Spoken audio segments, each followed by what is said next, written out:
അസ്സലാമു അലൈക്കും വറഹ്മത്തുള്ളാ. പ്രിയപ്പെട്ട കൂട്ടുകാരെ, 7ാം ക്ലാസ്സിലെ ഉലൂമുദ്ദീനിലെ 9ാമത്തെ പാഠം അദ്ദർസു താസിഅ് യുഇസ്സുല്ലാഹു ബിഹിമുദ്ദീന. അബ്ബാസിയ ഖിലാഫത്തിനെ കുറിച്ച് നബി സല്ലല്ലാഹു അലൈഹി വസല്ലമ ദീർഘദർശനം നടത്തിയിരുന്നു. ഉമവി ഖിലാഫത്തിൻ്റെ അവസാന കാലത്ത് അബ്ബാസ് റളിയല്ലാഹു അൻഹുവിൻ്റെ സന്താന പരമ്പരയിലുള്ളവർ ഖിലാഫത്തിനു വേണ്ടിയുള്ള പ്രചാരണങ്ങൾ ആരംഭിച്ചു. ഉമവിയ ഖലീഫ മർവാനു സാനി വധിക്കപ്പെട്ടതോടെ ഉമവിയ ഖിലാഫത്ത് അവസാനിക്കുകയും അബ്ബാസിയ ഖിലാഫത്ത് നിലവിൽ വരികയും ചെയ്തു. ഹിജറ 132 നിലവിൽ വന്ന ഈ ഖിലാഫത്ത് ഹിജറ 923 വരെ നീണ്ടുനിന്നു. ആദ്യത്തെ 115 വർഷങ്ങൾക്കു ശേഷം അബ്ബാസിയ ഖലീഫമാർക്ക് നാമമാത്രമായ അധികാരമേ ഉണ്ടായിരുന്നുള്ളൂ. അവസാനത്തെ 66 വർഷം അബ്ബാസികൾ സ്വതന്ത്രമായി ഭരണം നടത്തുകയുണ്ടായെങ്കിലും അവരുടെ ഭരണമേഖല ബഗ്ദാദും സമീപ പ്രദേശങ്ങളും മാത്രമായിരുന്നു. ആദ്യത്തെ അബ്ബാസിയ ഖലീഫ അബുൽ അബ്ബാസ് അസ്സഫാഹും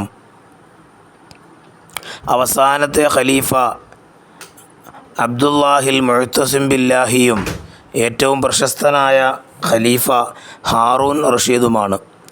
അബ്ബാസി ഖലീഫമാരുടെ കാലം ഇസ്ലാമിൻ്റെ സുവർണകാലമായിരുന്നു.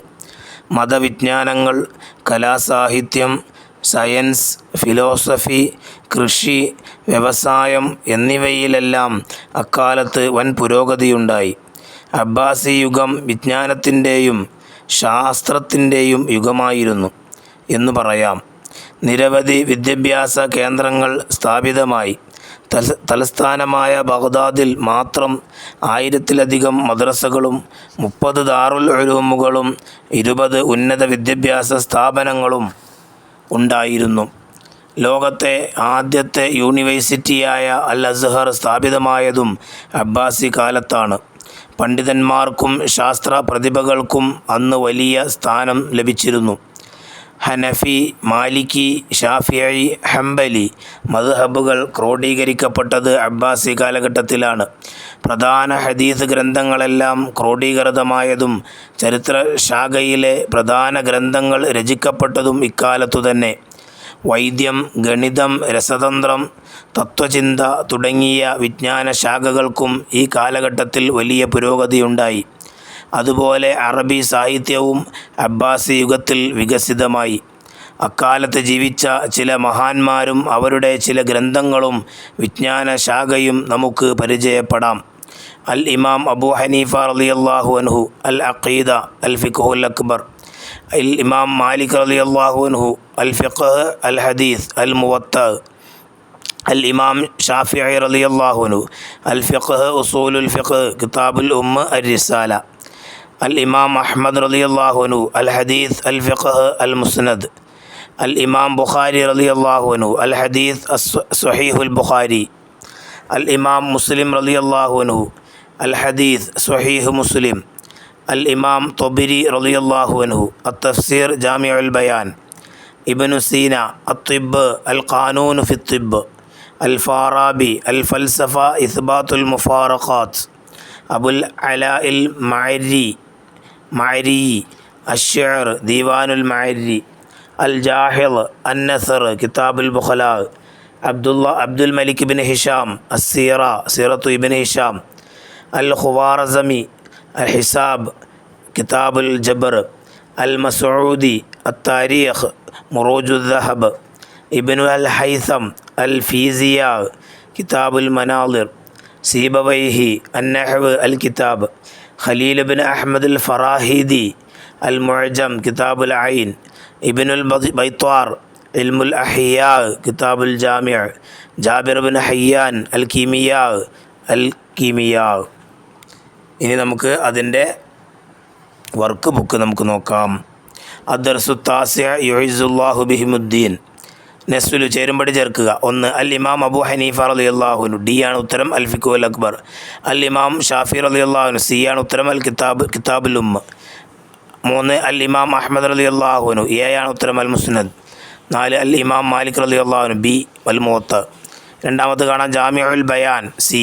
അത്തഫ്സീർ, സഹീഹുൽ ബുഖാരി, ഡി. അൽ ഹദീസ്, ഇസ്ബാത്തുൽ മുഫാറഖാത്ത്, ബി.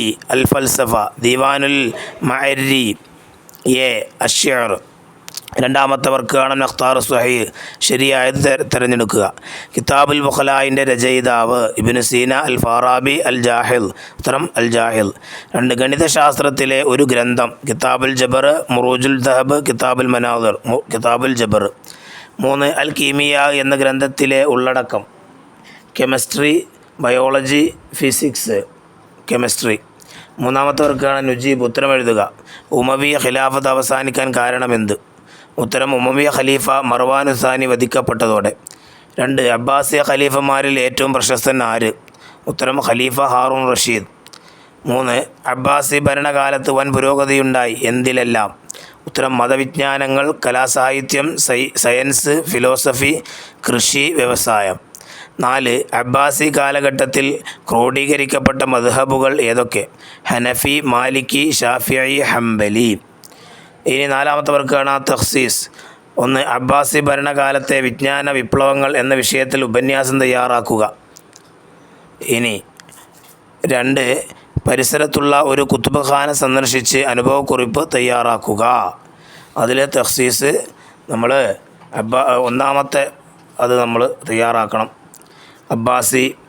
അബ്ബാസിയ ഖലീഫമാരുടെ കാലം ഇസ്ലാമിൻ്റെ സുവർണകാലമായിരുന്നു. മതവിജ്ഞാനങ്ങൾ, കലാസാഹിത്യം, സയൻസ്, ഫിലോസഫി, കൃഷി, വ്യവസായം എന്നിവയിലെല്ലാം അക്കാലത്ത് വൻ പുരോഗതിയുണ്ടായി. അബ്ബാസി യുഗം വിജ്ഞാനത്തിൻ്റെയും ശാസ്ത്രത്തിൻ്റെയും യുഗമായിരുന്നു എന്ന് പറയാം. നിരവധി വിദ്യാഭ്യാസ കേന്ദ്രങ്ങൾ സ്ഥാപിതമായി. തലസ്ഥാനമായ ബഗ്ദാദിൽ മാത്രം 1000-ലധികം മദ്രസകളും 30 ദാറുൽ ഉലൂമുകളും 20 ഉന്നത വിദ്യാഭ്യാസ സ്ഥാപനങ്ങളും ഉണ്ടായിരുന്നു. ലോകത്ത് ആദ്യത്തെ യൂണിവേഴ്സിറ്റിയായ അൽ അസ്ഹർ സ്ഥാപിതമായതും അബ്ബാസി കാലത്താണ്. പണ്ഡിതന്മാർക്കും ശാസ്ത്ര പ്രതിഭകൾക്കും അന്ന് വലിയ സ്ഥാനം ലഭിച്ചിരുന്നു. ഹനഫി, മാലിക്കി, ഷാഫിഈ, ഹംബലി മദ്ഹബുകൾ ക്രോഡീകരിക്കപ്പെട്ടത് അബ്ബാസി കാലഘട്ടത്തിലാണ്. പ്രധാന ഹദീസ് ഗ്രന്ഥങ്ങളെല്ലാം ക്രോഡീകൃതമായതും ചരിത്രശാഖയിലെ പ്രധാന ഗ്രന്ഥങ്ങൾ രചിക്കപ്പെട്ടതും ഇക്കാലത്ത് തന്നെ. വൈദ്യം, ഗണിതം, രസതന്ത്രം, തത്വചിന്ത തുടങ്ങിയ വിജ്ഞാന ശാഖകൾക്കും ഇക്കാലഘട്ടത്തിൽ വലിയ പുരോഗതിയുണ്ടായി. അതുപോലെ അറബി സാഹിത്യവും അബ്ബാസി യുഗത്തിൽ വികസിതമായി. അസ്സലാമു അലൈക്കും വറഹ്മത്തുള്ളാഹി വബറകാതുഹു.